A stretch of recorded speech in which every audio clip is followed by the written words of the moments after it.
მოგესალმებით. Უბრალოდ მადლობა მინდა გითხრათ თქვენი გადატვირთული გრაფიკის მიუხედავად, რომ გესწრეთ და საუბრობთ ენერგეტიკის საერთაშორისო ფორუმზე, რომელიც თბილისში არის დაგეგმილი. მინდა გთხოვოთ, რომ მოგყვეთ ამ ფორუმის შესახებ, რა მნიშვნელობა აქვს სექტორისთვის და რა მიზნები აქვს ამ ფორუმს, ვინ მიიღებს მონაწილეობას, როდის გაიმართება ეს ყველაფერი, რომ გითხრათ. მოგესალმებით, ძალიან დიდი მადლობა მოწვევისთვის. ნამდვილად ძალიან დიდი პატივია ჩემთვის გესაუბროთ ამ თემის შესახებ, რომელიც ნამდვილად რომ კრიტიკული არის ჩვენი ქვეყნისთვის. რეალურად უნდა აღვნიშნო ის, რომ დაახლოებით ეს იდეა დაიბადა 2 წლის წინ. Expo Georgia-სა და ჩვენ შორის შედგა შეთანხმება, რომლის თანახმადაც დავიწყეთ საქართველოს ენერგეტიკის გამოფენა და ფორუმის ორგანიზება. პირველად ჩავატარეთ ჩარშან და პირველი რეკომენდაცია, რომელიც მივიღეთ, იყო ის, რომ გახადეთ ეს ფორუმი უფრო მასშტაბური. წელს გადავწყვიტეთ, რომ ჩავატაროთ 6 და 7 ნოემბერს, ვეპატიჟებით ყველას, დაინტერესებულ მხარეებს, ენერგეტიკის სექტორის წარმომადგენლებს და რა თქმა უნდა მომავალ თაობას. პირველი შემთხვევა იქნება წელს, როდესაც უკვე დაესწრებიან აკადემიური წრის წარმომადგენლები და ამასთანავე ის პიროვნებები, რომლებსაც სურვილი აქვთ, რომ გადამზადდნენ, მიიღონ მეტი ინფორმაცია და ის გამოწვევა, რომელიც ქვეყანას აქვს და ეს არის დასამუშახელის სიმწირო ენერგეტიკის მიმართულებით, ამ კითხვაზეც ვპასუხობთ. ვინ იქნებიან წარმოდგენილნი? იქნება წარმოდგენილი, რა თქმა უნდა, საქართველოს სახელმწიფო სტრუქტურების წარმომადგენლები, ვინაიდან პოლიტიკის შემქმნელები ისინი გახლავთ და შესაბამისად წარმოგვიდგენენ იმ ახალ სტრატეგიას, იმ რეფორმების შესახებ მოგვაწვდიან ინფორმაციას, რომელიც დაგეგმილია და აქვე ისიც უნდა აღვნიშნო, რომ რამდენიმე დღის წინ განკარგულების გამოცემა მოხდა საქართველოს მთავრობის მიერ, რომლის თანახმადაც 1746 მეგავატის პროექტების ადმინისტრაციული წარმოება შეწყდა. ეს იმას ნიშნავს, რომ ის პროექტები, რომლებიც რეალურად იყო ამ ეტაპზე პროექტების სტატუსი მხოლოდ და მხოლოდ, თუმცა ქვესადგურებზე დარეზერვებული და დაბევებული იყო გარკვეული სიმძლავრეები, მათი ნიველირება მოხდა. ამის არგუმენტაცია გახლავთ ის, რომ წლების განმავლობაში ხდებოდა ამ პროექტების გადავადება მშენებლობასთან მიმართებაში. თუმცა ისიც უნდა აღვნიშნო, რომ ეს არ იქნება პირველი ტალღა, არამედ ჩვენ სექტორი ველოდებით, რომ იქნება მაღალი ალბათობით კიდევ ერთი ტალღა მინიმუმ. სექტორისთვის ეს არის ახალი შესაძლებლობა იმისათვის, რომ ახალი ინვესტორები, რომლებსაც აქვთ უკეთესი კვალიფიკაცია, კომპეტენცია, გამოცდილება, საქმიანობის ისტორია, ფინანსური მდგრადობა, იმისათვის, რომ ააშენონ როგორც ჰიდროელექტროსადგურები, ამასთანავე მზის და ქარის ელექტროსადგურები, მიეცათ მეტი შანსი და შესაძლებლობა იმისა, რომ ეს განახორციელონ. ჩვენ ვართ ის ქვეყანა, რომელიც სამწუხაროდ ხაზგასმით უნდა აღვნიშნო, წლიდან წლამდე ხდებით უფრო მეტად იმპორტ დამოკიდებული ქვეყანა. ეს წილი გამომდინარე იქედან, რომ მოხმარება იზრდება ამ ქვეყანაში 3-დან 5%-მდე ყოველწლიურად და რამდენადაც გასაკვირი არ უნდა იყოს, ახლა თქვენი ეთერით ვიტყვი იმას, რომ ზამთრის მოხმარება გაუტოლდა ზაფხულის მოხმარებას. იმიტომ რომ გაჩნდა ელექტრომობილები, ადამიანის ასე ვთქვათ ცხოვრების სტანდარტის გაუმჯობესება, გულისხმობ კონდიციონერების დამონტაჟება გამოიწვია, ნებისმიერი ახალი შექმნილი ბიზნესი იქნება თუ ნებისმიერი ტექნოლოგიური პროგრესი ავტომატურად ნიშნავს ელექტროენერგიის დამატებით მოხმარებას. აქედან გამომდინარე, პირველად წელს აგვისტოს თვეში ჩვენ იძულებულები ვიყავით, რომ ქვეყანას განგვეხორციელებინა იმპორტი ელექტროენერგიის სახით. თქვენ აუცილებლად ამისვავთ კითხვას, რომ მსგავსი იყო რამდენიმე წლის წინ, მაგრამ მაშინ იცით რითი იყო გამოწვეული, თურქეთში იყო ძალიან მაღალი ფასი და აქედან გამომდინარე მოხდა, მაგრამ წელს ეს ფასი არ იყო გადამწყვეტი. წელს უბრალოდ რეალობა დაგვიდგა იმისა, რომ ჩვენ დავდექით იმ გამოწვევის წინაშე, რომ ელექტროენერგია არ გაგვაჩნია, ჩვენ თვითკმარი ქვეყანა არ ვართ და ამიტომ ძალიან ხისტი ნაბიჯები არის გადასადგმელი იმისათვის, რომ ხელი შეუწყოთ ჰიდროენერგეტიკას, მზეს და ქარს. პირველ რიგში ჰიდროენერგეტიკას და მე აქვე თქვენი ეთერით კიდევ ერთხელ მადლობას გიხდით თქვენ ამ შესაძლებლობისთვის, უნდა აღვნიშნო, რომ გრედას მიერ ინიცირებული კანონპროექტის მიღება აუცილებლად უნდა მოხდეს, იმიტომ რომ ჩვენ ვუპასუხოთ იმ კითხვას, რაც არის მოსახლეობიდან წამოსული, ადგილობრივი მოსახლეობიდან, რომელიც ძალიან ლეგიტიმურ კითხვას ვავს. თქვენს და მეც არაერთხელ გვისაუბრია ამის შესახებ. თქვენს დაგისვათ ჩემთვის კითხვა, რომ მოსახლეობისთვის რას ვაკეთებთ და მოსახლეობისთვის სწორედაც პასუხობთ იმას, რომ მე რა თქვენ უკეთესი ცხოვრების პირობები, უკეთესი განვითარება, იმიტომ რომ ჰიდროელექტროსადგურების მიერ გადახდილი ქონების გადასახადის კონკრეტული პროცენტი მოხმარდება იმ სოფელს, იმ თემს, სადაც შენდება ესა თუ ის ჰიდროელექტროსადგური და ეს არ იქნება 1 ან 2 წლის განმავლობაში. ეს იქნება მთელი 20, 25, 50 წლის განმავლობაში, იმიტომ რომ ჰიდროელექტროსადგურს ექსპლუატაციის ვადა აქვს 50 წლიანი. ადამიანებს ექნებათ იმის განცდა, რომ ყოველწლიურად ჩვენ გვექნება კონკრეტული თანხა იმისათვის, რომ ჩვენი პროექტები, რომელიც შეიძლება იყოს დაკავშირებული გზის მშენებლობასთან, წყალმომარაგებასთან, ნებისმიერ თქვა კულტურულ ღონისძიებასთან, ბაღის მშენებლობასთან იქნება დაკმაყოფილებული. ახლა რა დაუბრუნდა მე თქვენს კითხვას და კიდევ ერთხელ აღვნიშნე, რას თავაზობთ ჩვენს სექტორის წარმომადგენლებს. რეგიონული მასშტაბით ესეც ვითხარით ვინიღებს მონაწილეობას ინვესტორობა. შაშენ ძალიან აქტიური იყო სომხეთის მხარე, წელს ასევე აქტიური რჩებიან ჩვენი სომეხი კოლეგები.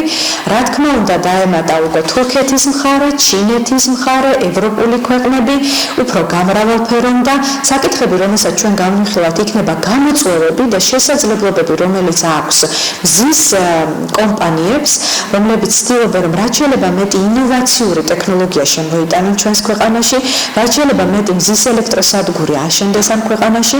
ქარის ელექტროსადგური მხოლოდ ერთი გვაქვს, თუმცა რამდენიმე პროექტია და უკვე გადავდივართ სამშენებლო ეტაპზე და რა თქმა უნდა ამ მიმართულებითაც გვექნება საუბარი. ვისაუბრეთ მწვანე წყალბადის შესახებ, რომელიც აბსოლუტურად სიახლეა მთელი მსოფლიოსთვის და მათ შორის ჩვენი ქვეყნისთვის, მაგრამ ჩვენ მდიდარი ვართ აი ამ რესურსით და კიდევ ერთხელ უნდა აღვნიშნო, რომ შეგვიძლია როგორც ქარის, მზის, ჰიდროს, ასევე წყალბადის გამოყენება იმისათვის, რომ წყალბადს იყენებენ მსოფლიოში რეალურად გაზის ჩასანაცვლებლად.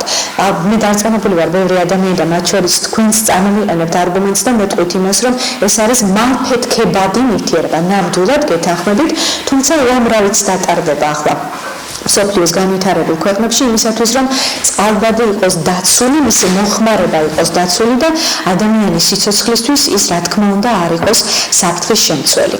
ჩვენ ამასთანავე ვისაუბრებთ სახელმწიფო სტრუქტურების მიერ ინიცირებულ ახალ კანონ პროექტებზე ბუნებრივია, რას მოუტანს ის სექტორს, აუცილებლად გვექნება ყურადღება გამახვილებული იმ სიახლეებზე, რომელიც ჭირდება სექტორს და ამას სექტორი თავად იტყვის და ჩვენ მივცემთ შესაძლებლობას უკვე ახალ თაობას, რომ მოისმინოს ეს ყველაფერი და თავისი პროფესია განავითაროს ენერგეტიკის მიმართულებით.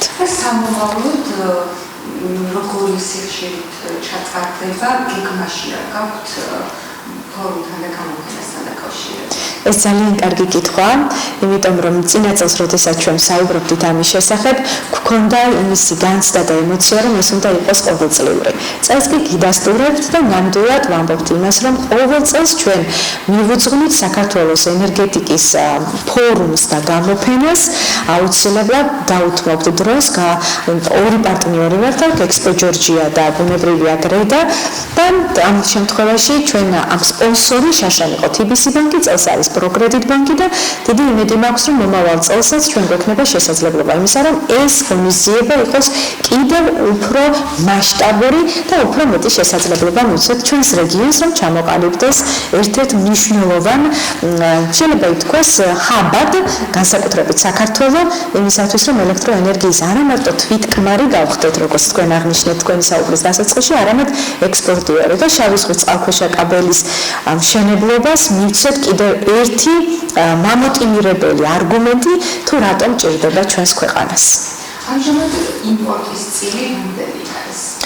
ძალიან კარგი კითხვაა. დაახლოებით წმინდა ელექტროენერგიის სახით დაახლოებით 10-დან 15%-მდე მერყეობს. ძირითადი იმპორტიორი გახლავთ რუსეთი, შემდეგ აზერბაიჯანი, მაგრამ თქვენ ასევე მოგეხსენებათ, რომ ჩვენ თბოელექტროსადგურები გვაქვს და თბოელექტროსადგურები გაზის საშუალებით აგენერირებენ ელექტროენერგიას. ჩვენი გაზი არ გაგვაჩნია, ამიტომ იმპორტს ვახორციელებთ აზერბაიჯანიდან. საქართველოში კი ვაწარმოებთ ელექტროენერგიას, მაგრამ ისიც იმპორტირებულია იმ უბრალო მიზეზის გამო, რომ ჩვენ შემოგვაქვს გაზი და ნედლეული და მისგან ვაწარმოებთ. დაახლოებით 25%-ს უახლოვდება უკვე ჩვენი იმპორტ დამოკიდებულება და სწორედ მხოლოდ ამიტომ კრიტიკულად მნიშვნელოვანია ამ ღონისძიების და ამ ტიპის ღონისძიებების ჩატარება მომდევნო წლების განმავლობაში სექტორის ერთი ქოლგის ქვეშ და ერთი ჭერქვეშ შემოსვლა, ჯაბაასი, პოლემიკა, დისკუსია და ჩამოყალიბებული რეკომენდაციებისა თუ რჩევების უკვე პოლიტიკის შემქმნელებისადმი მიტანა. ზის ენერგია, ქარის სადგურებიც, ზის ენერგიასთან დაკავშირებით, ზის ენერგიის გამყარებასთან დაკავშირებით ჩვენს ქვეყანას როგორი პერსპექტივა აქვს და ქარის სადგურიც სად შენდება, ესეც რომ ვთქვათ. ქარის სადგური შენდება ძალიან ახლოს, პრინციპში გორთან, ანუ რომელიც რეალურად ძალიან საინტერესო პროექტია და 203 მეგავატი, ანუ ჩვენ ხო გვაქვს 20.7 მეგავატი და ახლოს შენდება საკმაოდ დიდი ფერმა, რომელიც ახლოს გორშია, ისიც ახლოსშია, დაახლოებით 6 კილომეტრში არის, ზუსტად აი ამ ჩვენი პირველი ქარის ელექტროსადგურიდან, ოღონდ ეს იქნება გაცილებით მოცულობითი 203 მეგავატი, საკმაოდ დიდი ტერიტორია იქნება და დიდი მოცულობის ქარის ენერგიას მივიღებთ ჩვენ ქსელში.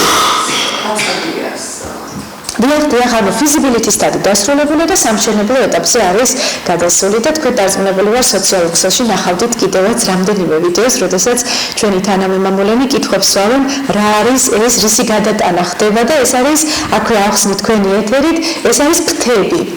ანუ ქარის ელექტროსადგურების ფრთებია, რომლის ტრანსპორტირებაც ხდება ადგილამდე. და ზის ენერგიის პოტენციალი პერსპექტივები ჩვენ ნეტო აღრიცხვიდან გადავედით ნეტო დარიცხვაზე, ეს ბუნებრივია სექტორისთვის გამოწვევაა და მათ აქვთ თავიანთი ხედვა, როგორც დადებითი, ასევე უარყოფითი. მე ვფიქრობ, რომ ამ მიმართულებით გარკვეულწილად ცოტა წახალისება საჭიროებს ბუნებრივია სექტორი და ისინი ისაუბრებენ ამ გამოწვევების და შესახებ, რომლის წინაშეც დგანან და მე მათ ვარ დარწმუნებული, რომ ამაზე გარკვეული რეაგირება ექნება ჩვენს ასე ვთქვათ პოლიტიკის შემქმნელებს, ვინაიდან ეს არის ვოლატილური, ანუ ცვალებადი ენერგია და მას სჭირდება ქსელში ინტეგრაცია. ქსელში ინტეგრაციიდან გამომდინარე, ვინაიდან არის გამოწვევები, აქ უკვე დამაგროვებლების შემოღების აუცილებლობა დგება. თუმცა თქვენ კონტრკითხვაც ნამდვილად გექნებათ ჩემთან, რომ ეს დამაგროვებლები ძვირად ღირებულია და ამის შედეგად ხომ რა თქმა უნდა გაძვირდება შესაბამისად ეს პროდუქტი. ბუნებრივია ეს ასე იქნება, მაგრამ კონკრეტულად ამ ეტაპისთვის სექტორი ფიქრობ სხვა გამოსავალსაც ნახავს, მაგრამ ჩვენ ჯერჯერობით ვხედავთ, რომ უნდა იყოს დამაგროვებლებზე უკვე მუშაობა. დღევანდელი მოცემულობით მხოლოდ ერთ დამაგროვებელზე არის საუბარი, ეს გახლავთ 200 მეგავატის, რომელსაც საქართველოს სახელმწიფო ელექტროსისტემა უძღვის, ანუ მართავს ამ პროექტს. დამფინანსებელი არის აზიის განვითარების ბანკი, თუმცა ეს დამაგროვებელი ცით რას მოიმსახურება, თუ თქვათ რაიმე გამოწვევა იქნება ქსელში, იმისათვის რომ დააბალანსოს, მაგრამ ის და დაეხმაროს ქსელს, მაგრამ არა იმიტომ, რომ ელექტროენერგიის კომერციული თვალსაზრისით დაგროვება უზრუნველყოს და შემდეგ მისი რეალიზაცია. ძალიან დიდი მადლობა კიდევ ერთხელ.